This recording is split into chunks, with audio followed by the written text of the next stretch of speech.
Hi, I'm Will Atkins of the LDRship podcast. I'm here at an early voting location in Tampa, Florida. And this Tuesday, millions of Americans will head to the polls, joining the millions that have already voted, both early and by mail. There's been a lot of talk lately about a civil war, depending on who wins the election. It was during the lead up to the actual Civil War that Abraham Lincoln argued that a house divided cannot stand. This election and a peaceful transfer of power is a hallmark of American democracy. I just finished working as a poll worker here, and I can tell you that the election process is safe and secure. If people break the law, the judicial system will hold them accountable. Taking matters into your own hands will only lead to legal issues for you and the weakening of the very democracy that we're all participating in.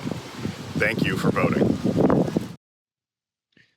In his 1981 inaugural address, Ronald Reagan said, "The orderly transfer of authority, as called for in the Constitution, routinely takes place as it has for almost 2 centuries, and few of us stop to think how unique we really are. In the eyes of many in the world, this every 4-year ceremony we accept as normal is nothing less than a miracle." And as we approach the election in 2024, we would like to implore all of our viewers and listeners and everybody to please keep that in mind, that a cornerstone of our experiment in a democratic republic is the peaceful and orderly transfer of power to the winner of the election every couple years. No matter whether your man or woman wins or loses in this election, we would ask everybody to remember that life will go on. Life will continue tomorrow. Things may change eventually. Maybe you disagree with the way that things will change. But all in all, America will continue.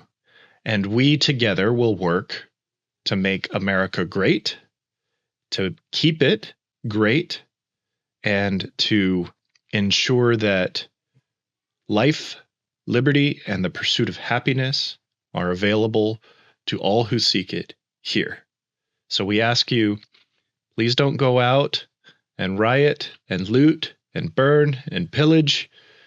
Please, if you want to protest, do so peacefully. And in the days and months ahead, whether your candidate won or lost, let us work together for a better future. Thank you. With the election season in full swing, I just wanted to take a few minutes and talk to you about how we can all prepare our hearts and minds for what's ahead.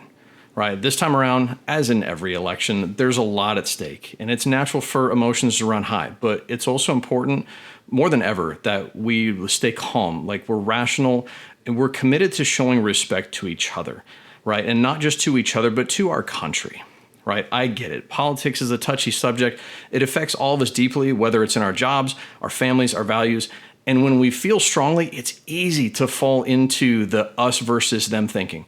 But I want to remind all of us of something crucial, and that is the true strength of a nation doesn't lie who's in the office or which party's in power. It's not about the government, right? The strength is in us, the people.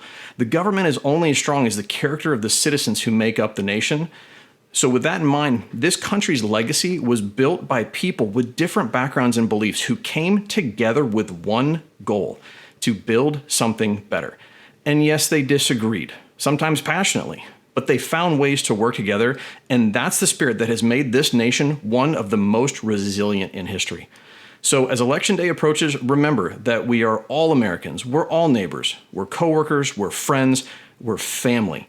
And that means that we're in this together no matter what the results look like. Staying calm doesn't mean being indifferent. It means choosing to respond and not just react.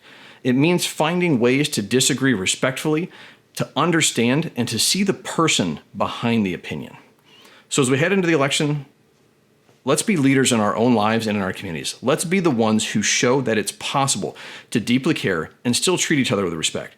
That's how we create the kind of unity and strength that no election results can take away, right? If this message resonates with you, I'd love for you to join us on our journey as we dive deeper into these topics through the LDRship podcast.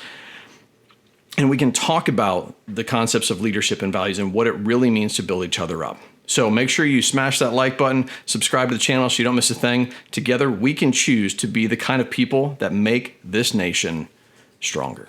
We'll see you soon.